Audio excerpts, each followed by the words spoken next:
Hello friends, आप सबको मेरा प्यार भरा नमस्कार। फ्रेंड्स, आज हम एक शेयर मार्केट के बहुत ही इम्पोर्टेंट फाइनेंशियल रेशियो पे थोड़ा सा डिस्कशन करेंगे और इसको हम जानते हैं ईपीएस के नाम से, अर्निंग पर शेयर। एक कंपनी अपने पर शेयर के हिसाब से कितना अर्न कर रही है। तो ये जो ईपीएस ग्रोथ है, why it is so important in financial world. EPS growth एक कंपनी की फाइनेंशियल एफिशिएंसी को शो करता है कि कितना एफिशिएंटली फाइनेंशियली एक कंपनी आगे बढ़ रही है अपने कॉम्पिटिटर्स के अकॉर्डिंग। और ये अगर मान लीजिए एक ही किसी पर्टिकुलर सेक्टर में हमें एक कोई अच्छी कंपनी ढूंढनी है, तो आप क्या करोगे, जो तीन चार कंपनियां जैसे आप उसको चेक करोगे तो उसमें आप ईपीएस देखोगे कि किस कंपनी का ईपीएस ज्यादा अच्छा है। तो जो ईपीएस है वो कई तरीकों से बढ़ाया जा सकता है। एक तो कंपनी का रेवेन्यू ग्रोथ, जैसे रेवेन्यू अगर इंक्रीज होता रह रहा है तो कंपनी की का ईपीएस बढ़ता है। दूसरा क्या है कि अगर कंपनी अपने कॉस्ट को कंट्रोल कर ले, बाकी खर्चों को, जैसे एम्प्लॉय कॉस्ट हो गया, रॉ मटेरियल का कॉस्ट हो गया या और किसी तरह का कॉस्ट हो गया, उनको अगर कंट्रोल करके चले तो वो अपने ईपीएस को बढ़ा सकते हैं बाई कॉस्ट कंट्रोल।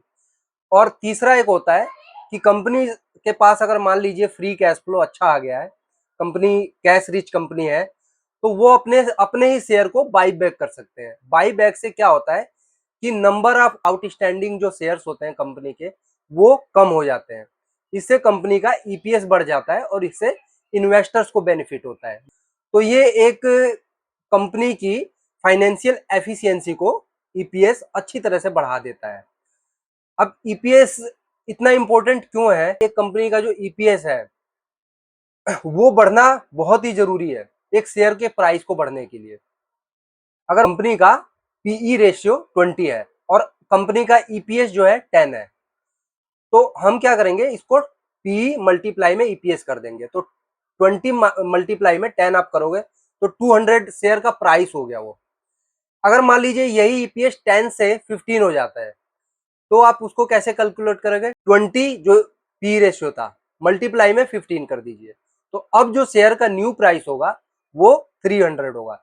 तो ईपीएस इतना मजबूत चीज है कंपनी के परफॉर्मेंस के लिए कि आप इसी से समझ सकते हैं कि अगर जैसे ही ईपीएस बढ़ेगा तो कंपनी का ग्रोथ होगा, उसका रेवेन्यू ग्रोथ होगा और चीजों में ग्रोथ होगा और शेयर के प्राइस में भी ऑटोमेटिकली ग्रोथ होगा, क्योंकि जो अच्छे इन्वेस्टर है वो उसको कैलकुलेट करके देखेंगे कि हाँ ईपीएस के हिसाब से इस कंपनी का प्राइस कितना होना चाहिए, शेयर प्राइस कितना होना चाहिए। तो मार्केट जो है ऑटोमेटिकली उस कंपनी को इतना प्राइस अपने आप ही देता है वो। और इस तरह से जैसे जैसे ईपीएस बढ़ता जाता है तो कंपनी का ग्रोथ होता जाता है और वो कंपनी का प्राइस भी बढ़ता जाता है।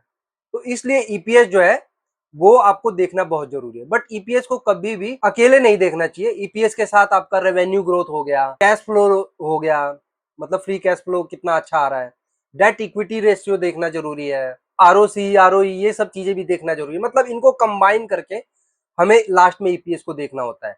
तो ईपीएस जो है वो कंपनी के लिए एक बहुत ही प्रॉफिटेबल मार्गदर्शन का काम करता है और उसकी प्रॉफिटेबिलिटी को शो करता है।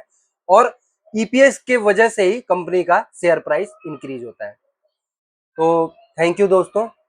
आपको अगर ये वीडियो पसंद आई तो आप इसको प्लीज लाइक कीजिए और चैनल को सब्सक्राइब कीजिए और ऑल पे क्लिक कर दीजिए ताकि आपको आगे के नोटिफिकेशन मिलती रहे।